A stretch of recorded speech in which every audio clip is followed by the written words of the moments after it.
العلمي المهدي المدني الراشد الهاشمي السيد البهي السراج المهدي الكوكب الدري صاحب وقار السكينة المحمود يوم الدين العبد المؤيد والرسول المصدق المصطفى الأمجد المحمود الأحمد حبيب إله العالمين وخاتم النبيين وسيد المرسلين وشفيع المذنبين أبي القاسم محمد اللهم صل على محمد وآل محمد وعلى آله الطاهرين المعصومين المؤمنين المتقين الطاهرين. قال الله تبارك وتعالى في القرآن الكريم بسم الله الرحمن الرحيم إني جاعلك للناس إماما. صلاة على محمد وآل محمد. اللهم صل على محمد وآل محمد. بنجل بالصلاة على محمد وآل محمد. اللهم صل على محمد وآل محمد. معزز حضرات کرام، ناظران محبوب، معزز و محترم مشرف، لائق سر احترام، حشر بھارت کی دوسری مجلس کے ذریعے آپ کا خطاب کرنے کا شرف حاصل ہو رہا ہے. کل کی مجلس میں جیسا کہ میں نے عرض کیا کچھ تنقیدی گفتگو اور پھر اس کے بعد امامت کے موضوع پہ تھوڑا سا نقاشی اور کوشش یہ کی گئی کہ کسی ایسے موضوع کا انتخاب کیا جائے کہ جس کی ضرورت ہر وقت ہر زمانے میں ہو. امامت ایک ایسا موضوع ہے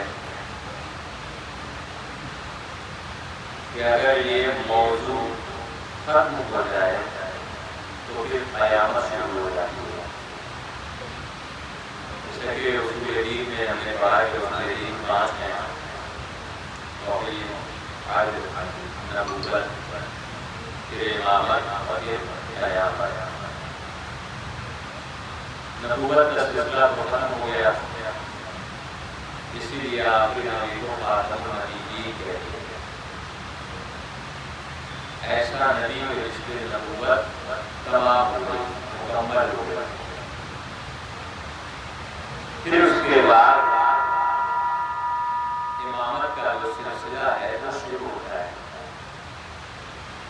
میں نے قرآن مجید کی آیت پڑھی تھی، اس میں خدا عالم سورہ بقرہ میں ارشاد فرماتا ہے، سورہ بقرہ آیت نمبر 124 میں وَإِذِ ابْتَلَىٰ إِبْرَاهِيمَ رَبُّهُ بِكَلِمَاتٍ فَأَتَمَّهُنَّ قَالَ إِنِّي جَاعِلُكَ لِلنَّاسِ إِمَامًا قَالَ وَمِنْ ذُرِّيَّتِي قَالَ لَا يَنَالُ عَهْدِ الظَّالِمِينَ.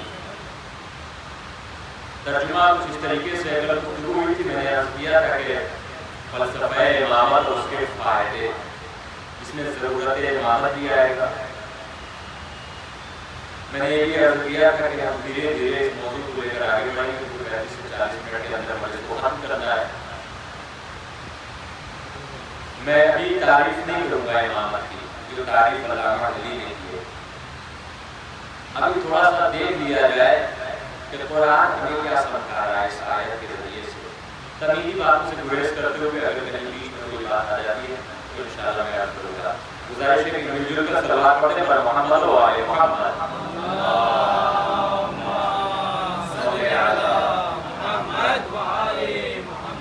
اب یہاں سے توجہ کے ساتھ سنیے گا. موسم بھی کافی اچھا ہے، اور یہ موسم آپ کی سماعت کے گرا بھی نہیں گزرے گا۔ اب اس خوبصورت موسم کے سائے میں کچھ خوبصورت باتیں بھی آپ کچھ گزار کر لیجیے۔ دیکھیے ایک طرف موسم باران رحمت کا اور ذکر کو بھی باران رحمت سے تعبیر کیا گیا ہے۔ باران رحمت کیا مطلب ہے؟ جب خدا اپنی رحمت کو نازل کرنا چاہتا ہے تو وہ برسات لاتا ہے، وہ بارش کرتا ہے۔ خدا بند عالم اگر کسی بولنے والے پر رحمت نازل کرتا ہے تو اسے ذکر علی کی توفیق دے دیتا ہے، اسے ذکر علی کی توفیق دے دیتا ہے۔ تو ارشاد ہو رہا ہے اور جب تمہارے اس کے رب نے، جس کے رب نے، رب کی زمین جو پلٹ رہی ہے وہ ابراہیم کی جانب، اور جب اس کے رب نے، کس سے خطاب ہو رہا ہے؟ آخری نبی سے خطاب ہو رہا ہے، اور جب اس کے رب نے آزمائش کیا، امتحان کیا، ایگزام لیا، کس کا؟ ابراہیم کا، اور ابراہیم اس میں کامیاب ہو گیا، ابراہیم نے اسے مکمل کر دیا، فاتمہن، اور اسے مکمل کر دیا، کامیاب ہو گئے۔ قال انی جاعلک للناس اماما، پھر خدا بند عالم کہتا ہے کہ بے شک میں نے، انا نہیں انی، انا اور انی میں بڑا فرق ہے۔ انا کا مطلب یہ ہوتا ہے نحنو، اور انی میں بڑا فرق ہے۔ نحنو کا مطلب یہ ہوتا ہے ہم، اور اس میں جمع کا صیغہ ہوتا ہے نا، پلورل جس کو کہتے ہیں انگلش میں۔ یہاں پہ کیا کہہ رہا ہے؟ انی، واحد کا صیغہ استعمال کیا ہے، یعنی نحنو بھی نہیں استعمال کیا بلکہ کہا انی جاعلک للناس اماما، بے شک میں تمہیں لوگوں کا امام مقرر کروں گا۔ یعنی امامت کے انتخاب میں خداوند عالم نے یہ بھی گنجائش نہ رکھی کہ خداوند عالم کی ایک ذات کے علاوہ کوئی دوسری ذات شامل ہو جائے۔ توجہ کر رہے ہیں؟ تو کیا میں نے اس میں آزمائش لیا، امتحان کیا تو وہ کامیاب ہو گیا۔ امتحان کس کا لیا جاتا ہے؟ آزمائش کس کی ہوتی ہے؟ جو امتحان میں شریک ہوتا ہے اسی کی آزمائش ہوتی ہے۔ مان لیجیے کوئی انجینئرنگ کر رہا ہو اور اس کے کسی بھی ایئر کا جو ہے وہ ایگزام ہو، امتحان ہو، اس کا امتحان کیسے لیا جائے گا؟ جب وہ امتحان میں شریک ہوگا۔ اگر وہ امتحان میں شرکت ہی نہ کرے تو بغیر امتحان لیے اسے فیل کر دیا جائے گا، پاس نہیں کیا جائے گا، اور جو بغیر امتحان لیے پاس کر دے وہ چور مانا جائے گا۔ یعنی ضرورت یہ ہے، توجہ کیجیے گا، ضرورت یہ ہے اگر آپ کو امتحان دینا ہے، آزمائش میں آنا ہے تو پہلے شرکت تو کیجیے، تب جا کر آپ یہ سوچئے کہ ہمیں کامیابی ملے گی۔ ابراہیم علیہ السلام نے امتحانات میں امتحان دیے ہیں، ایک نہیں، دو نہیں۔ میں تفسیر بھی پڑھ دوں کیونکہ آیت ہے تو بغیر تفسیر کے کوئی آیت نہ بیان ہو، کیونکہ ہم اس در کے ماننے والے ہیں کہ جس کا کہنا یہ ہے کہ قرآن کی آیت اس وقت تک ناکافی ہے کہ جب تک تفسیر اہل بیت آگے بڑھ کے سہارا نہ دے دے۔ ہمارے لیے اہل بیت کی ذات بھی ہے۔ تفسیر طبری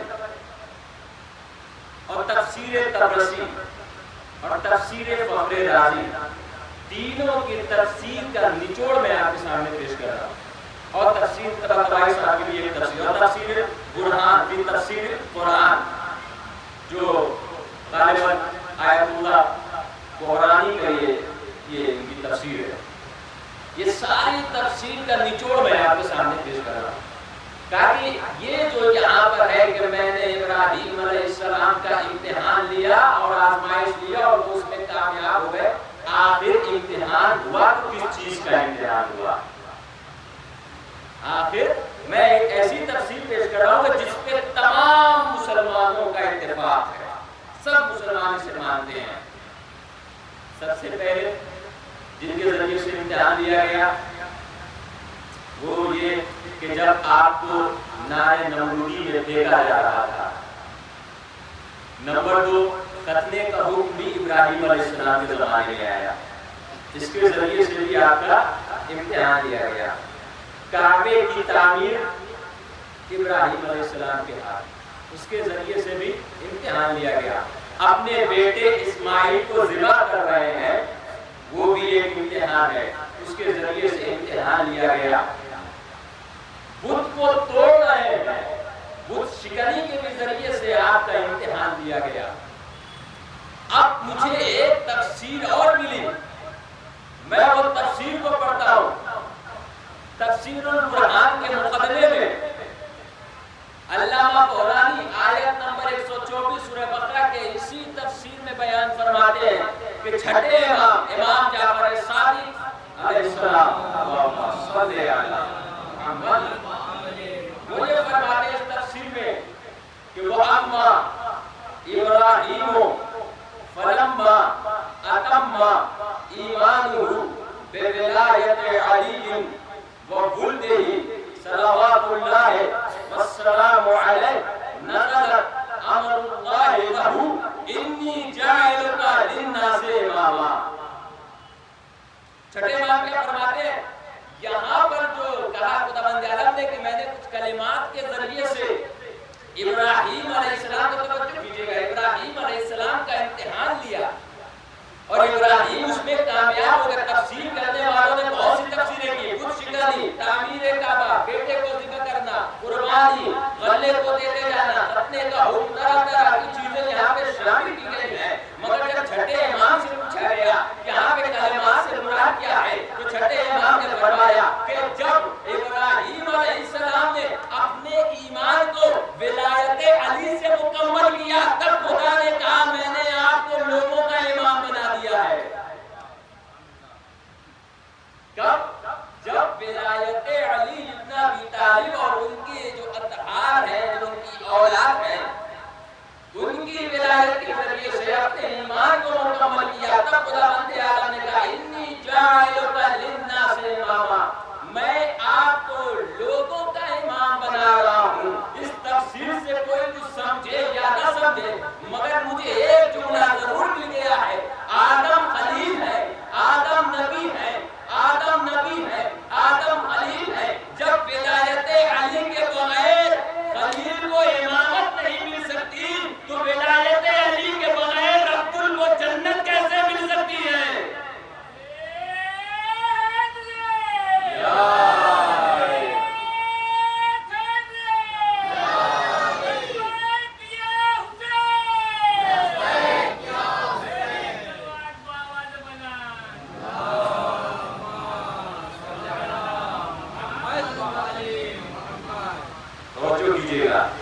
جب آدم جیسے نبی کو امامت بغیر, یہ کوئی زبانی دعویٰ نہیں ہے, بلکہ پورے ریفرنس کے ساتھ اس روایت کا جو صفحہ نمبر بھی وہ ہمارے پاس محفوظ ہے, یعنی کہ جب تک علی بن ابی طالب کی ولایت سے اپنے ایمان کو مکمل نہیں کیا, آدم علیہ السلام, ابراہیم علیہ السلام کو لوگوں کا امام نہیں بنایا گیا.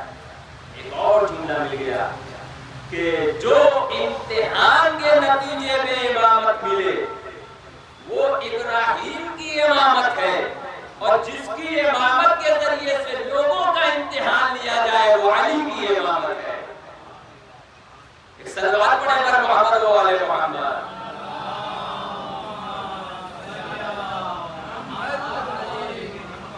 بس اسی موضوع پہ مکمل گفتگو ہونی ہے. آپ دیکھیں اس میں کتنے گوشے ہیں. امامت لطف الہی ہے, یعنی اس کا مطلب کیا ہے کہ جب خداوند عالم نے چاہا کہ اپنے بندوں پہ لطف کرے, مہربانی کرے, تو اس نے امامت کو خلق کیا ہے, تو اس نے امام بنایا ہے.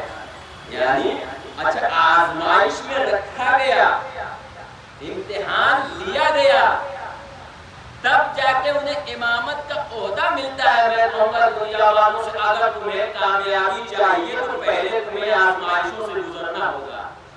بغیر آزمائش کے جب اللہ ابراہیم جیسے خلیل کو کوئی عہدہ نہیں دے سکتا ہے, تو اپنے بندوں کو بغیر امتحان کے, بغیر مصیبت کے آرام کیسے دے سکتا ہے؟ جب ابراہیم علیہ السلام کو بھی عہدہ دینے کا نمبر آیا تو پہلے آزمائش کیا. اب میں گفتگو کو آگے بڑھاتا ہوں. وَإِذِ ابْتَلَىٰ إِبْرَاهِيمَ رَبُّهُ, تو کیا کہا انی جاعلک آیت کو چھوڑا، انی جاعلک للناس اماما، میں نے آپ کو لوگوں کا امام بنایا ہے۔ تاریخ میں امامت کو لے کر کچھ مناظرے ہوئے ہیں، کچھ مناظرے ہوئے ہیں۔ ایک بہت بڑے مناظرہ کرنے والے چھٹے امام کے شاگرد، آپ نے شاید نام سنا ہوگا، ہشام بن حکم۔ یہ ایسے شاگرد تھے کہ جس کے بارے میں چھٹے امام فرمایا کرتے کہ ہشام نے اپنی زبان سے بھی ہماری نصرت کی ہے، اپنی تلوار سے بھی ہماری، یعنی وہ ہے ہشام بن حکم۔ اہل بیت کے فضائل تو ہے ہی بہت زیادہ، ان کے شاگردوں کے اتنے فضائل ہیں۔ اگر آپ دیکھیں کہ یہی چھٹے امام کے شاگرد ہے، یہی چھٹے امام سے توسل کرنے والا، یہی چھٹے امام سے محبت کرنے والا ایک ایسا بھی شاگرد ہمیں ملا کہ سارے لوگ اسے پاگل کہتے تھے، دیوانہ کہتے تھے، مگر اہل بیت اسے پہلو دانا کہا کرتے تھے۔ یہ اہل بیت کی فضیلت تو ہے ہی، مگر ان کے شاگردوں کی، ان کے اسٹوڈنٹ کی اتنی فضیلتیں ہیں کہ آپ اگر صرف ان پہ مجلس پڑھیں گے تو فضائل میں کوئی کمی نہ آئے گی۔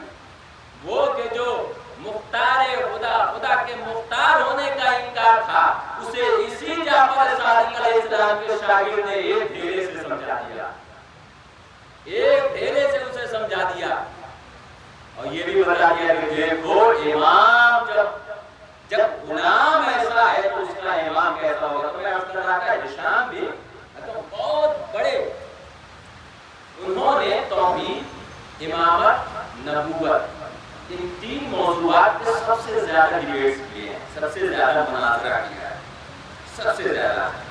میں اب روایت نقل کرتا ہوں، موسم حج کے موقع پہ چھٹے امام ایک جگہ بیٹھے ہوئے تھے، اتنے میں ہشام بن حکم بھی وہاں پہ تشریف رکھتے تھے۔ سنیے گا، امام جعفر صادق اسلام کہتے ہیں کہ ہشام ذرا اس مناظرے کو بیان کرو جو تم نے بصرہ میں کیا تھا۔ یعنی امام جو ہے اگر کسی مناظرے کو سننے کا متلاشی ہے، شوق رکھتا ہے، تو اس کا مطلب کہ اس مناظرے میں کوئی بات رہی ہوگی، ورنہ امام کو کہتے ہیں ہشام ذرا اس مناظرے کو سناؤ کہ جو تم نے بصرہ میں کیا تھا۔ اب یہاں ایک لطیف نقطہ سن لیجیے گا، ہشام بن حکم نے کہا کہ مولا آپ کے ہوتے ہوئے میں لب کشائی کروں، آپ کی جلالت مانے ہو رہی ہے۔ ایک مرتبہ امام نے کہا کہ جو میں حکم کر رہا ہوں تم اس کی تعمیل کرو، اسے بجا لاؤ، اس کی تعمیل کرو، اسے بجا لاؤ۔ ہشام بن حکم نے کہا کہ سنیے گا، آرام سے سن لیجیے گا۔ ہشام بن حکم نے کہا ٹھیک ہے۔ کہتے ہیں کہ میں نے سنا تھا کہ بصرے میں ایک شخص ہے، بہت بڑا عالم، بہت بڑا عالم، وہ اپنے شاگردوں سے یہ کہہ رہا ہے کہ امام کچھ ہوتے نہیں ہیں، امامت کی ضرورت ہی نہیں ہے، امام کیوں؟ میں یہ سنا، مجھے بہت برا لگا کہ اس کو امامت کی ضرورت ہی نہیں سمجھ میں آ رہی ہے۔ سنیے گا کہ امامت کی کیا ضرورت ہے۔ اس نے کہا کہ میں نے اس کی تلاش میں چلنے لگا، مجھے پتا چلا کہ کسی مسجد میں درس دے رہا ہے، وہ کسی مسجد میں درس دے رہا ہے۔ میں داخل ہوا، میں نے دیکھا کہ وہ بیٹھا ہوا ہے، میں اس کے قریب جا کے بیٹھ گیا۔ اس وقت ہشام بن حکم جو تھے نوجوان تھے، ابھی ضعیف بھی نہیں ہوئے ہیں، علم میں عمر بھی بہت زیادہ نہیں ہوئی ہے، سن رسیدہ بھی نہیں ہے، چھوٹی سی عمر میں ہے، مگر علم ہے۔ مطلب کیا ہے؟ مطلب یہ ہے کہ اگر آپ کم سن بھی ہیں، کم علم والے، اگر کم سن بھی ہیں، کم عمر والے بھی ہیں، لیکن اگر آپ کے پاس علم ہے تو دربار میں اچھے اچھے بوڑھوں کی بولتی بند کر سکتے ہیں۔ صرف دربار میں نہیں، اپنے سماج میں بھی، اپنے سوسائٹی میں بھی۔ بیٹھے، کہا کہ میں آپ کے پاس بیٹھ سکتا ہوں؟ کہا کہ ہاں بیٹھو۔ سننے لگا وہ گفتگو۔ ہشام بن حکم نے کہا کہ کیا آپ مجھے اجازت دیتے ہیں کہ میں بھی آپ سے کچھ سوال کروں؟ اس نے کہا ہاں سوال کرو. کہا سوال کرو. ہشام ابن حکم نے کہا یہ بتائیے کہ آپ کے پاس آنکھ ہے؟ کیا آپ کے پاس آنکھ ہے؟ اس نے کہا یہ کیسا سوال کر رہے ہو تم؟ یہ اس میں لفظ استعمال ہوا ہے، یہ توہین آمیز، یہ احمقانہ سوال. کہا کہ نہیں، یہ سوال کرنے کا طریقہ ایسا ہی ہے، آپ جواب دیجئے پھر گفتگو آگے بڑھے گی. کہا کہ ہاں سوال کرو. کہا کہ یہ بتائیے کہ کیا تمہارے پاس آنکھ ہے؟ کہا ہاں آنکھ ہے. کہا کان ہے؟ کہا ہاں کان بھی ہے. کہا ناک ہے؟ کہا وہ بھی ہے. کہا زبان ہے؟ کہا وہ بھی ہے. پھر ہشام نے پوچھا یہ بتائیے آنکھ سے آپ کون سا کام کرتے ہیں؟ کہا میں آنکھ سے دیکھتا ہوں. کہا کان سے کون سا کام کرتے ہیں؟ کہا میں کان سے سنتا ہوں. کہا ناک سے کیا کام کرتے ہیں؟ کہا کہ میں ناک سے جو بو کو محسوس کرتا ہوں، خوشبو سونگتا ہوں. کہا زبان سے کیا کرتے ہیں؟ کہا کہ میں زبان سے چکھتا ہوں، مزہ لیتا ہوں، کسی چیز کا سواد لیتا ہوں. کہا ٹھیک، اب یہ بتائیے کہ اگر آپ کی آنکھ کسی چیز میں اختلاف کر دے تو آپ کیا کرتے ہیں؟ سنیے گا، اگر آپ کسی چیز میں اختلاف کر دے اس چیز کو درد نہ کر پائے تو آپ کیا کرتے ہیں؟ کہا کہ جہاں خداوند آدم نے آنکھ عطا کیا، ناک عطا کیا، کان عطا کیا، زبان عطا کیا، اسی خداوند آدم نے دل بھی عطا کیا ہے، قلب بھی عطا کیا ہے. دل بھی عطا کیا ہے. جب آنکھ میں اگر اختلاف کرے تو آپ کیا کرتے ہیں؟ اس نے کہا کہ میں اس کو دل پر رکھتا ہوں. دل اگر کہتا ہے کہ اسے قبول کرو تو میں قبول کر لیتا ہوں. دل اگر کہتا ہے کہ اسے قبول نہ کرو، اسے ترک کر دو، میں اسے ترک کر دیتا ہوں. کہا اگر کان جو ہے وہ فرض کر دے تو آپ کیا کرتے ہیں؟ کہا میں اسے دل پہ رکھتا ہوں. اگر دل گوارا کرتا ہے تو اسے قبول کرتا ہوں، اگر دل گوارا نہیں کرتا ہے تو اسے قبول نہیں کرتا ہوں. اگر زبان میں اختلاف ہو جائے تو کیا کرتے ہیں؟ کہا اسے بھی دل پہ رکھتا ہوں، اسے بھی قلب پہ رکھتا ہوں. جب دل گوارا کر لیتا ہے تو میں اسے قبول کر لیتا ہوں. گرچہ آنکھ، کان، ناک، زبان، اس سب چیزوں میں اختلاف ہوتا ہے تو میں اسے دل میں رکھتا ہوں. ہشام نے فوراً کہا اس کا مطلب یہ ہے کہ تمہارے دل، تمہارے بدن میں، تمہارے اعضاء میں دل کی وہی حیثیت ہے جو دین میں، شریعت میں ایمان کی حیثیت ہوتی ہے. تمہارے دل، تمہارے بدن میں دل کی وہی حیثیت ہے جو ایمان کی ہوا کرتی ہے. اس نے کہا ہاں ہمارے دل کی وہی حیثیت ہے. تو فوراً ہشام ابن حکم نے کہا تم جب اپنے معمولی سی بدن میں ایک امام رکھتے ہو تو خداوند عالم نے اتنی بڑی کائنات بنائی، اسے بغیر امام کے کیسے چھوڑ سکتا ہے؟ ایک سلوات پڑھے پر محمد و آل محمد.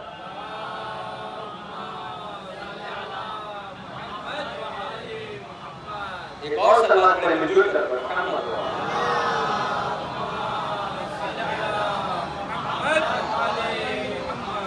عزیزوں دیکھیے کتنے آرام سے سمجھایا ہے. یہ کیا ہے؟ یہ سامنے کی چیز ہے نا. آپ کوئی بھی چیز بنائے، کوئی بھی کمپنی بنائے تو اس کا مالک یہ نہیں کہتا میں مالک ہوں، اب کمپنی میں مینیجر کی ضرورت نہیں ہے، ورکر کی ضرورت نہیں ہے، کسی کی ضرورت نہیں ہے.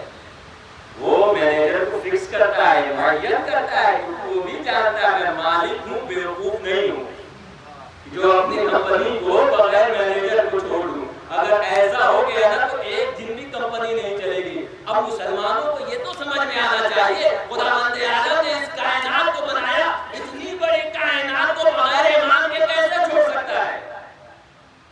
ہوگا وہی کہ جو نہیں ہونا چاہیے تھا. اب ظاہر ہے کہ اس بحث میں نہیں پڑ رہا ہے. تو ہشام ابن حکم نے یہ مناظرہ جیت لیا. اس نے پھر بڑھ کر ایک جملہ کہا جو شاید آپ لوگوں کے لیے بھی ایک پیغام ہو. اس نے کہا کہ تم ہشام ابن حکم ہو نا؟ ہشام ابن حکم نے کہا خیر نہیں. کہا کہ تم کہاں سے ہو؟ کہا کہ میں کوفے کا رہنے والا ہوں. پھر اس نے کہا کہ ہاں تم ہی ہشام ابن حکم ہو. کہا میں ہشام ابن حکم ہوں. اس نے یہ کہا کہ میں یہ سمجھتا تھا کہ سارے شیعہ جذباتی ہوا کرتے ہیں، لیکن تم جذباتی نہ ہوئے، اس نے کہا یعرف الامام الا الامام، یعنی ہم امام کو صرف امام پہچانتا ہے۔ پھر اس نے جملہ یہ کہا کہ ہم شیعہ جذباتی نہیں ہوتے ہیں، بلکہ ہم شیعوں نے علی کی ولایت کو عقل و دلیل سے مانا ہے، ایسے ہوا میں ہم نے علی کی ولایت کو نہیں مانا ہے۔ ایک صلوات پڑھیں پر محمد و آل محمد۔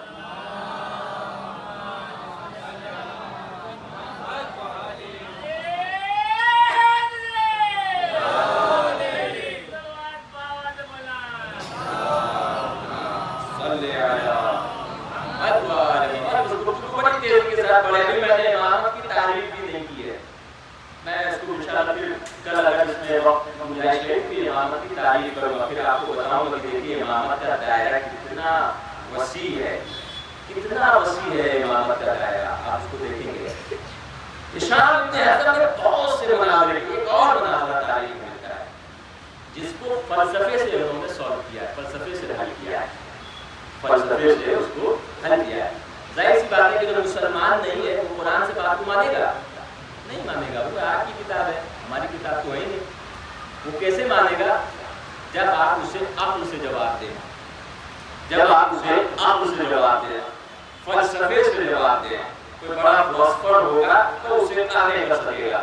ہشام ابن حزم سے ایسی سوال ہوا تھا، منصور دوانتی جو چھٹے امام کے زمانے کا ایک بڑا ظالم بادشاہ رہا ہے، اس نے جو ہے وہ ایک محفل سجائی، اس کا عنوان یہ رکھا کہ اگر خدا حاکم ہے تو پھر امام کی ضرورت ہی کیا ہے، اگر خدا حاکم ہے تو کیا ضرورت ہے امام کی۔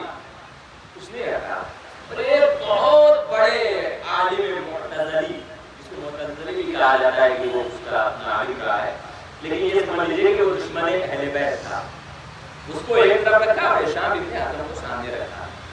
اس نے سوال کیا، اے ہشام یہ بتاؤ کہ خداوند عالم جب حاکم ہے تو اسے امام کی ضرورت کیا محسوس ہوئی، اور اگر امام ہے تو اس کا ذکر قرآن میں کیوں نہیں آیا؟ توجہ سنیے گا، اسی لیے کہا جاتا ہے کہ قرآن کو صرف پڑھنے کا فائدہ نہیں ہوتا ہے، قرآن کو سمجھنے کا فائدہ ہوتا ہے۔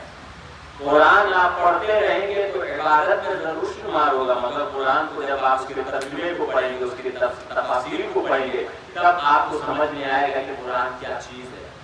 جب بڑے موضوع میں جملہ ہے نا کہ آج جو مسلمان پریشان ہیں، ان کی پریشانی کی وجہ یہ ہے کہ وہ قرآن سے دور ہو گئے، وہ قرآن سے دور ہوئے، قرآن نے انہیں اپنے سے دور کر دیا ہے۔ اس لیے کوشش یہ کریں کہ قرآن سے قریب ہوں۔ اس لیے امام علیہ السلام کو آخری وقت میں یہ خدشہ ہو گیا تھا، اس لیے وصیت کر کے گئے تھے امام حسن علیہ السلام سے کہ میں تم لوگوں کو قرآن کی نصیحت کرتا ہوں، قرآن سے دور مت ہونا، کہیں ایسا نہ ہو کہ تمہارے مخالف جو ہے وہ قرآن سے نزدیک ہو جائے اور تم لوگ قرآن سے دور ہو جاؤ۔ نہج البلاغہ پوری تاریخ پڑھی ہے، قرآن سے دور نہ ہوگے، قرآن کو پڑھتے رہیے، قرآن کو سمجھتے رہیے اور قرآن کا دفاع کرتے رہیے، قرآن کا دفاع کرتے رہیے۔ جس دن آپ نے قرآن کا دفاع کرنا شروع کر دیا، اس دن سے قرآن آپ کا دفاع کرنا شروع کر دے گا۔ کیا ہوا تھا؟ ابھی قرآن کی بات آ گئی ہے، ابھی 26 آیتیں سلیکٹ کی گئی تھی نا کہ یہ قرآن جو ہے اس کو قرآن سے نکالنا چاہیے، ان آیتوں کو کہا جاتا تھا نا، قرآن سے ان آیتوں کو 26 آیتوں کو نکالنا چاہیے، کیونکہ یہ مسلمانوں کو حکم دیتا ہے کہ جہاد کرو اور کافروں کو مارو۔ یہ نتیجہ پتہ کس زمرے میں آتا ہے؟ جب آپ قرآن کو فقط پڑھیں گے تب ایسے اشکالات سامنے آئیں گے، لیکن جب آپ قرآن کو سمجھیں گے تو یہ سارے اشکالات رد ہو جائیں گے، کیونکہ قرآن جو ہے وہ قصے اور کہانیوں کی محض کتابیں نہیں ہے۔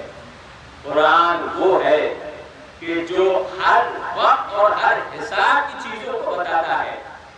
قرآن وہ ہے کہ جو ہر زمانے کے لوگوں کی ہدایت کرتا ہے، بالکل ویسے ہی جیسے امام ہر زمانے کے لوگوں کی ہدایت کرتا ہے۔ آپ کہیں گے کیسے؟ امام کا جملہ ہے کہ اپنے بچوں کی اگر تربیت کرو تو آنے والے زمانے کے حساب سے کرو۔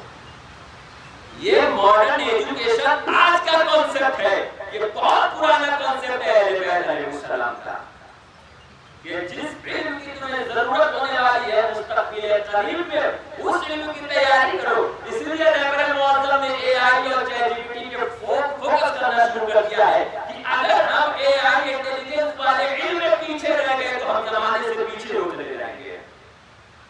لیے اپنے بچوں کو اور اپنے لوگوں کو اس فیلڈ میں مہارت دیجیے اور انہیں بتائیے کہ یہ فیلڈ ہے، علم ہے۔ بہرحال وہ اگر آپ نے اس علم سے حسن استفادہ نہیں کیا تو دشمن اس علم سے سوء استفادہ کر لے گا۔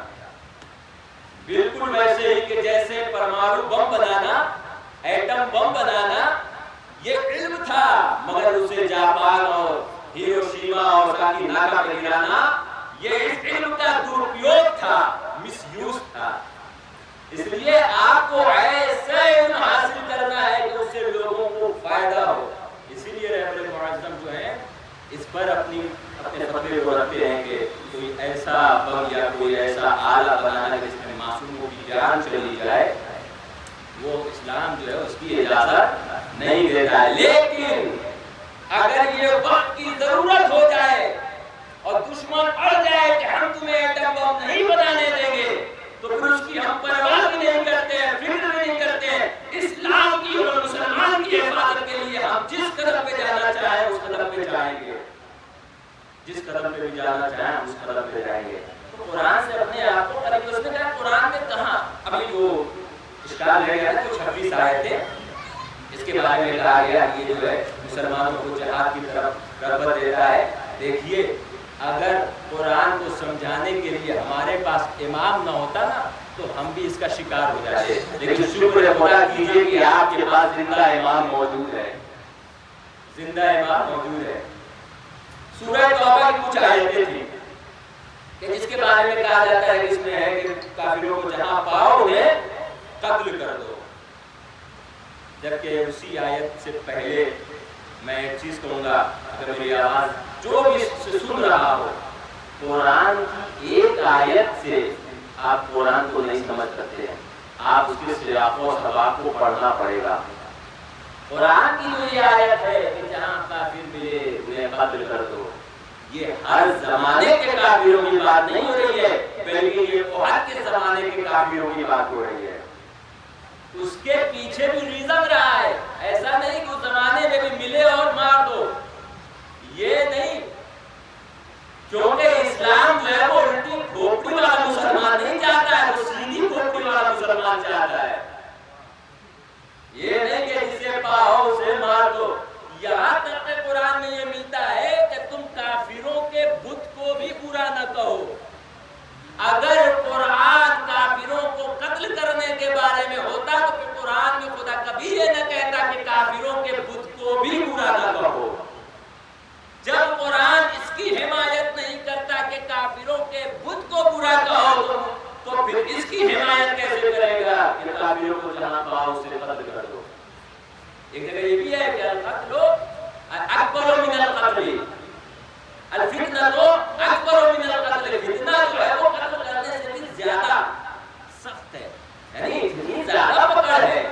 اپنے آپ کو پیس کمیونٹی کا گرداننے والوں آپ قرآن پڑھو، دیکھو اگر شانتی کا اور ہم پسندی کا سب سے بڑا مذہب ہے تو وہ اسلام ہے، وہ اسلام ہے۔ اسلام ہی کا مطلب یہ ہے، مسلمان کی تعریف کیا ہے؟ وہ کہ اس کے اعضاء، بدن، جوارے، زبان اور آنکھ سے دوسرے لوگ محفوظ رہیں، یعنی کسی کو زبان سے تکلیف نہ ہو، کسی کو آنکھوں سے تکلیف نہ ہو، کسی کو اس کے ہاتھ سے دوسرے کو تکلیف نہ ہو۔ مطلب کیا ہے؟ اللہ نے تمہیں ہاتھ دیا ہے، کسی کا مال غصب کرنے کے لیے نہیں، میراث کو غصب کرنے کے لیے نہیں۔ اللہ نے تمہیں زبان دیا ہے، کسی کے خلاف غیبت کرنے کے لیے نہیں، کسی کے خلاف چغلخوری کرنے کے لیے نہیں۔ اللہ نے تمہیں آنکھ دیا ہے، کسی کے چھپ چھپ کر نظر بنانے کے لیے نہیں، یوں کہوں کہ CCTV بننے کے لیے نہیں، کسی کا کیمرہ بننے کے لیے۔ بعض لوگ ایسے ہوتے ہیں سماج و معاشرے میں کہ جن کی نظر سے بچنا بڑا مشکل ہوتا ہے، وہ ہر جگہ ہوتے ہیں، ہر جگہ ہوتے ہیں، دیکھتے کہ یہ انسان جو جا رہا ہے نا فلاں جگہ جائے گا، بغل والے سے کہہ دیتے ہیں دیکھنا ابھی 15 منٹ میں کچھ لے کے آئے گا تھیلے میں، ہے نا، کچھ تھیلے میں لے کر آئے گا۔ قرآن نے منع کیا ہے ان سب چیزوں سے، یہاں تک کہ سرگوشیاں کرنے سے منع کیا۔ نجوہ آیا، نجوہ اتاری تھی خداوند عالم نے، یعنی سرگوشیاں جو بزم رسول میں بیٹھ کے کیا کرتے تھے، خداوند عالم نے کہا ہے رسول ان سے کہہ دیجئے سرگوشیاں نہ کیا کرے، صدقہ دیا کرے۔ اچھا جب سرگوشیاں نہ کیا کرے، جب کہہ دیا صدقہ دیا کرے، بتائیے کہ بزم نبی میں کون تھا اتنا مالدار کو صدقہ دے دیتا. آئے نجوہ کو منسوخ کیا گیا, اس کی جگہ دوسری آئی اور اس میں کہا گیا کہ اب اگر نبی سے ملاقات کرنا ہے تو صدقہ نہیں دینا ہے, بلکہ قُلْ لَا أَسْأَلُكُمْ عَلَيْهِ أَجْرًا إِلَّا الْمَوَدَّةَ فِي الْقُرْبَىٰ. اگر اپنے نبی کو راضی کرنا چاہتے ہو تو نبی کی آل سے محبت کرو, مودت کرو. ایک سلوات پڑھے اور محمد و آل محمد. بس میرے عزیزوں وقت ختم ہو گیا ہے, بات بہت آگے ہے. میں بس قرآن کو جواب دے دوں گا, مختصر مسائل میں آپ کو پڑھوں گا کہ وقت کے اندر جو ہے بات ہو جائے. یہ جو قرآن کی آیت ہے نا, یہ وقت کے لیے تھا کہ جب مسلمانوں کو پریشان کیا جاتا تھا, انہیں مار دیا جاتا تھا, تو اور پھر ان سے معاہدہ کیا گیا. جب اس معاہدے کو کافروں نے توڑ دیا تب قرآن کہتا ہے کہ اب یہ جہاں ملے انہیں مارو, انہیں قتل کرو. مطلب کیا ہے, مطلب سمجھے, مطلب یہ ہے کہ قرآن جو ہے وہ اٹیک کرنا نہیں سکھاتا ہے, ڈیفینس کرنا سکھاتا ہے. اگر تمہارے اوپر اٹیک ہو تو ایسا جواب دو کہ 40 سال تک کوئی ایسا حملہ نہ کر پایا ہو. ایران نے جو حملہ کیا وہ یہی کہہ کے کہ ہم پہ اٹیک کیا گیا ہے تب ہم نے حملہ کیا ہے, کیونکہ یہ قرآن کے ماننے والا 87 سال کا بوڑھا علی تھا جس کی نظر قرآن کی ہر ایک آیت پہ تھی, اور ہر ایک آیت کو ذہن میں رکھتے ہوئے اس نے ایک جملہ یہ کہا کہ یہ ملک اور یہ علی والے اپنے اوپر حملہ برداشت نہیں کریں گے. ہاں اگر حملہ کرو گے تو یاد رکھو عید کا جواب پتھر سے دیا جائے گا. صلح کی پیشکش کرتے رہو گے, ہم میزائلوں پہ میزائلیں مارتے رہیں گے. ایک سلوات پڑھیں پر محمد و آل محمد. بس میرے عزیزوں گفتگو ختم کر رہا ہوں. آج امامت کی ضرورت ہے ہر زمانے میں. اب انشاءاللہ کل گفتگو آگے بڑھے گی, آپ دیکھیں گے کہ امامت کیا ہوتا ہے, لطف الہی ہے. ابھی تو صرف ذکر ابراہیم کا دو کلمات کی گفتگو ہوئی ہے. یہ بہت اس میں تفصیل ہے, نئی نئی تفصیل آپ کے سامنے پیش کروں گا. امام, جب کسی کا امام ایسا ہوتا ہے تو غلام کے اندر بھی کچھ نہ کچھ تاثیر ضرور آتی ہے. عزیزانو, آج 2 محرم کی تاریخ, آپ کے رونے کے لیے صرف ایک جملہ کافی ہے کہ امام حسین علیہ السلام کربلا میں پہنچ گئے ہیں. ہزاروں تاریخ یہ کہتی ہے کہ 2 محرم کو امام حسین علیہ السلام کربلا کے میدان میں پہنچ جاتے ہیں. جب امام کربلا میں پہنچے نا, لوگوں کا قافلہ جو ہے وہ آگے جا رہا تھا. لوگوں نے دور سے کچھ چیزیں دیکھی, ان کو لگا کہ شاید کوفہ نزدیک ہو گیا ہے. کسی نے امام سے کہا کہ مولا کوفہ نظر آ رہا ہے. امام نے کہا کوفہ اس راستے پہ کہاں, ابھی تو کافی دور ہے. امام کوفہ جانے کے لیے چلے.